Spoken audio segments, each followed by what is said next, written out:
We are here with our latest episode of the Porchcast, hanging out with Kim Viljac, who is the director, and basically you run the Bluffton Farmers Market. Is that right? Yeah. Is that your official title? The Farmers Market of Bluffton. That's the official name. Here in Bluffton, South Carolina, not to be confused with the Bluffton Farmers Market in Bluffton, Ohio. Right. Just make that note. So, and we're hanging out in Old Town Bluffton, hanging out, of course, as we always do on a porch. This is the porch of the Hayward House, which is right next door to your sort of new location for the farmers market. Yeah. When did you move into the park? We've been over there for a couple of years now. We also utilize the backspace of the Hayward House. Okay. So behind us, we have the fire pit, we have the stage. So we'll have live music back there. When it's cold, we get the fire pit going. We have a few of our vendors back there. Yeah. We do our chef demos, we do our Easter egg hunt here at the Hayward House. So we're sandwiched right in between the Hayward House and the playground, which is great. Right. So we're sort of at the venue of the farmers market. We're just on the front porch of it. Exactly. A lot of the activity is going to happen today. We're actually here on a Thursday, so we can getting your time. They're starting to arrive. Things get busy. We got a beautiful sunshiny day to visit that. But I just really want to have the chance to chat with you. You and I go back over 30 years, not to date ourselves. I'm the one with the gray hair. You still look like you're super young when we first met. But over 30 years ago, we used to hang out in Forest Beach on the south end of the island. Long time ago. A long history of the island ago. Back in our 20-somethings, we were all fresh out of college, and we were some of the only younger people around. So we all just sort of bonded together, and now we're old married couples, and a lot of our kids have kids themselves. That's right. Yeah. Grandparents, right? I'm a new grandmother. I'm a new Nana. Yeah, I have a grandson. Title's Nana. My Nana. We decided Nana. And technically, I know you go by Kim, but I'll always know you as Kimber. And a lot of people call you Kimber. They do. Right? Okay. They do. Okay. They do. Well, congratulations. Thank you.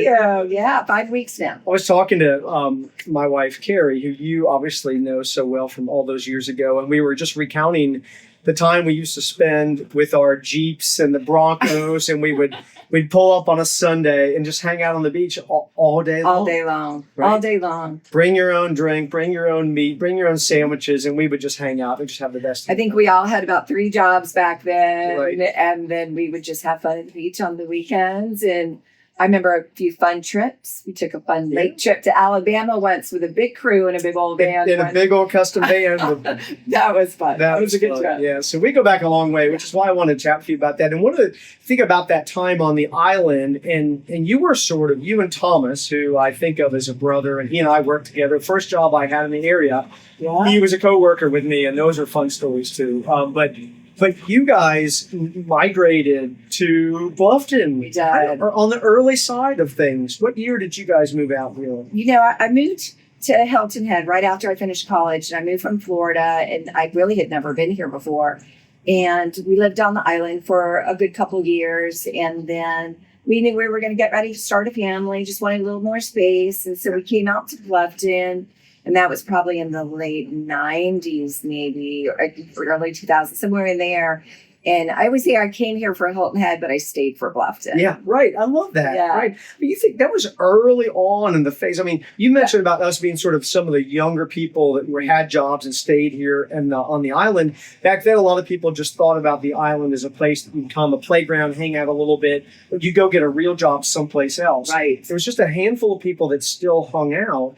And you guys were part of that. And then you were really part of that first phase of people saying, what's Bluffton all about? And I can get a little bit more breathing room, and maybe there's other opportunity out there. So, and you guys are you in Rose Hill still? We're still in Rose Hill. Yeah. We've been there for, 20 years or so. Yeah. Yeah, we built a couple houses there. We just built a new one, and we just love it there. Yeah. It's just our vibe. It's laid back. We have room to spread out. It's just a great community. It really is. So with all your time and heritage in the Bluffton market, then you basically came across the Bluffton Farmers Market. When did that all start? What was the original start date on paper and sort of by process of this amazing event? Yeah, how did that all evolve? So some great people put the paperwork together to get the farmers market going in 2006. And then the first market started in 2008.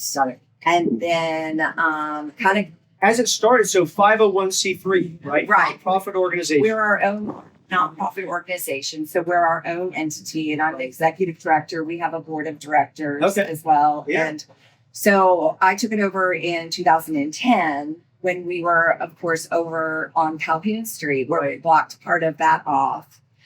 Which was a lot of fun, but we kind of blocked the road off and we were right in the middle of everything. I'm up and down that road a lot. I run there in the morning and I run down the middle of the road and I still see those steel posts that are sunk down into and I thought that it was so smart. They put that in place for you guys, right? Yeah. They don't ever bring them up for anything else now. They just sit down. Well, it was just in that one section for us. Right. And I guess if they needed it, they could. It was a great safety thing, but thank goodness this Mark Family Park finished. Right. They've got that done. And so we were just waiting for that to get done. We couldn't wait to move over and here. It's beautiful. That park is like the perfect venue for you. And you're not really blocking the main street of Calhoun Street up and down Old Town Bluffton, right? Yeah, so we use the park area. We use a little bit of the parking in the side street. And we also utilize behind the Hayward House. Right. And that, of course, is where the stage is. We have live music back there. We have picnic tables. That's where most people sit and eat lunch. So let's talk about that. So it's not just a farmer's market. I mean, we'll talk about the number of vendors and all that sort of thing that come. But if people come to the farmer's market, what are they going to expect? Like, what will they typically see? They're going to get something different every week. Okay. But it's always going to be fun. So we really are a community-based farmer's market. Right. Being a nonprofit ourselves, we open our arms wide to other nonprofits in the area. Yeah. Any nonprofit out there in the community that want to come join us, call me, shoot me an email. You're welcome to come. There's never a charge for that. So what does that mean? Like, what would that look like? A nonprofit says we want to share news about what we're doing. Could they set up a booth or something? They can set up a booth. They can go to our website, which is farmersmarketbluffton.org. Okay. There's an application online. Just tell me what dates you want to come. We'll get you on the calendar. Come on, set a tent out. You can hand brochures out, create awareness for your organization, recruit some volunteers. Because it really, at the heart of it, it's a farmer's market, but it's really a community event. It really is. It happens once a week on Thursdays, right? Mm-hmm. And you got plenty of room. I mean, now that you're in the park, you sort of have everything lined up around the perimeter, but there's still plenty of room to accommodate these other nonprofits. You never know what you're going to find out here. We have fencing demonstrations. We have blood drives. We have programs for exceptional people out here. I mean, we just have a little bit of everything. So each week, it's a little different. Yes. That's fascinating. Yeah. And you've got entertainment. And we have live entertainment behind the Hayward House, where I was mentioning most of the seating is. Yeah. And then they've got the fire pit, and it's great during the winter because we get that going to keep warm. Yeah. Oh, this is year round, by the way. This is year round. It's not weather dependent, although unless it's terrible weather. Like you'll cancel on a super rainy day or inclement weather day or we a will storm. stay open in the rain because, of course, people are selling perishables. Right. And, you know, we don't want to take their day away from them. So we'll stay open in the rain as long as it's not dangerous. Okay. So that means lightning and high wind. Got it. Basically. Or some kind of storm happening or whatever. That would be. Falling trees, things like that. We're out. Yeah. Otherwise, you're intrepid. Like we're open and we want to sell some goods and that sort of thing. And a great thing for customers to do is to sign up for our newsletter, which you can also find on our website and our text alerts, because I do a newsletter every week, kind of letting you know we have a blood drive going on this week or whatever's going on. But if we have to cancel in the middle of a market, I immediately will shoot out a text alert, try to save you a trip downtown, which is helpful. So you can go to our website to do that. So I was on your website, I was reading, and I think basically, was there something to do with a chef? Like you got chefs that are doing prepared food and demonstrations? And part of our mission statement is to help local businesses get up and going, and people that are part of the agricultural community, which means restaurants, and especially restaurants using local produce and buying from local farms. So if there's even restaurants out there, they were brand new, chef wants to come out and talk to our customers, whip up a little taste of what they're serving at their restaurants, we welcome that too. Give me a call. How cool is that? So they can come, they can help someone kind of shop through the market, pick some of those items, and then make a prepared meal on that. Exactly. And maybe get a recipe, they can take it home and figure out how to do that. Exactly. You know, we also work with a lot of the food systems as well. A lot of our farmers are trained to take the EBT card, the WIC card, SNAP, food stamp programs. So a lot of people on food assistance are welcome to come out and come shopping. We have a lot of our farmers that accept that. And then we also take over this awesome program called Backpack Buddies during the summertime. I haven't heard of that. Yeah. So that's a food assistance program in the local schools. And when the kids get out for summer, of course, the program sort of ends, but it doesn't. It just moves over to the farmer's market. Sure. They set up a tent every week when the kids are out. They come, they get their tokens, and they can shop with us and get their healthy food. So that's, all these different aspects and layers of what you're doing. And yet at the core of it, it's still a farmer's market. Right. So you've got all these vendors. Where do they come from? Like, how far is the reach? Is it just South Carolina? Do people come from Georgia and other? So we're a year-round farmers market. So our definition of local is South Carolina, North Carolina, and Georgia. Okay. And because we're so close to Georgia, most of our farmers are obviously from South Carolina and Georgia. Yeah. And so we are a true farmers market. Yeah.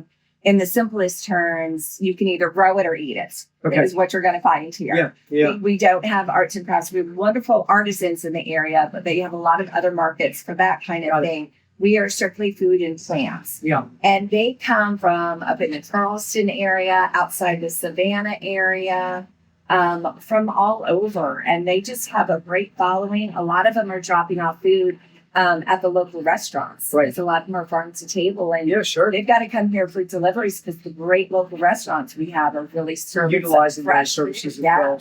So what are the hours, generally speaking? That changes throughout the year, doesn't it? It does. So we're in May right now. So what's it look like now? And is that about to shift to summer hours? It sure is. So year-round, we're every Thursday, 12 until 4. Okay. And then, of course, we know how hot it gets here during the summertime. So we have what we call beat the heat, summer hours. Okay, what are those? That's June, July, and August, and we're open from 10 a.m. until 2 p.m. Okay. For just those 3 months. Because really the hottest part of the day is after 2 o'clock, and it does get hot. And the storms chase us away. Right, in the afternoon storms and that sort of thing. Yeah. And the vendors need a break from that, too. Oh, yeah. Right? It's a long day. These guys out here, they're working so hard. They've been on the farm in the morning. Most of the stuff they pick that morning, and then they're out here all day long. Truly that farm to market condition.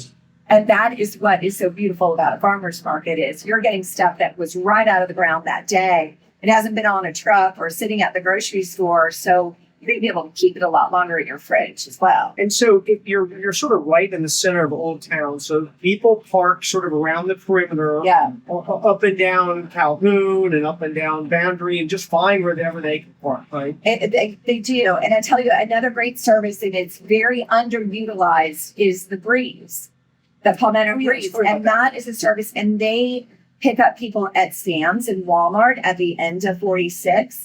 If you want to park there and jump on the Breeze, they have a stop right at the farmer's market. Is that just on Thursdays, or is that all the time? They have a different schedule all the time. You can go online, you can download their app, and it will tell you their schedule. We have a program where we're working with the RV park that they bring those folks out visiting to the market every Thursday. We have a group, but the Breeze runs constantly, and I think it's $1 to get on it. Is that the newer RV park over here? At National? Yes. Okay, so they're running a shuttle into town too. Yes.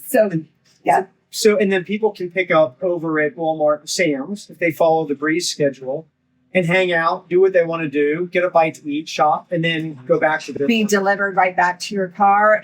They're beautiful, brand new buses. They've got AC, plenty of room. Yeah, we see it go by all the time. It's awesome, and it needs to be used more because it really is a great way to get there. One of the main things I see is that it's such a popular market that people are having to kind of walk a little bit to get to it. And my advice is if you're not coming right at the beginning of the market, come an hour or two later, because then you're going to be able to sneak in someone's spot, because that first round of people are on their way out and you can grab one of their spaces. Got it. Usually. Smart tip. Yeah. Any idea of how many people typically show up? Does it depend on the week and the day? Gosh, we do a count every once in a while to try to keep track of our demographics and the count.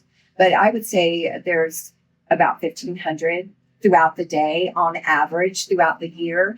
Of course, depending on the weather and the time of year, it could be more, it could be less. But we get a good crowd out here. And that's locals, we'll call it. Yeah. Local residents from the island, from Bluffton, and then visitors, right? So lots of visitors. for the week or whatever, Yeah. make this a point to come in here and check it out. And so many people visit this area annually or even more often, and they make Thursday their day to hang out in Bluffton because we're right here with all the great shops and restaurants and things to do. So they're going to get it all done, and they know Thursday is the best day to do it because the market is open. Right. So they can basically knock all that out. Right. Go clothes shopping, jewelry shopping, art shopping, grab a bite to eat. Buy it all. Buy it all. One day. Enjoy all in one day and make that, and go check out the May River and all that kind of stuff. Exactly. Well, I just think what you've done and what your organization has done is an amazing contribution to the Lowcountry, certainly to Bluffton. And I've just always admired that you've taken that on and what it's become. It's just so inspiring and beautiful. And anything new on tap, like people can expect that's going to be coming this summer or in the fall? Yeah, well, I'll tell you what's hot right now, peaches. People have been waiting for the peaches. Right. And they're here. Peaches are here. Come get them. So you know the seasonality, by the way. Like you're basically a pseudo farmer. Like you know when everything comes off the crops. So how long are peaches in season? They're going to be in season for a couple months. Strawberries are still in. That was a hot ticket for a while. They'll start heading out in a while, but we still have plenty of those. And some of these farmers have been with me since the beginning. So we are like a family. Yes, yeah. And so they taught me a lot. And I have so much respect for what they do, how hard they work. Mm-hmm.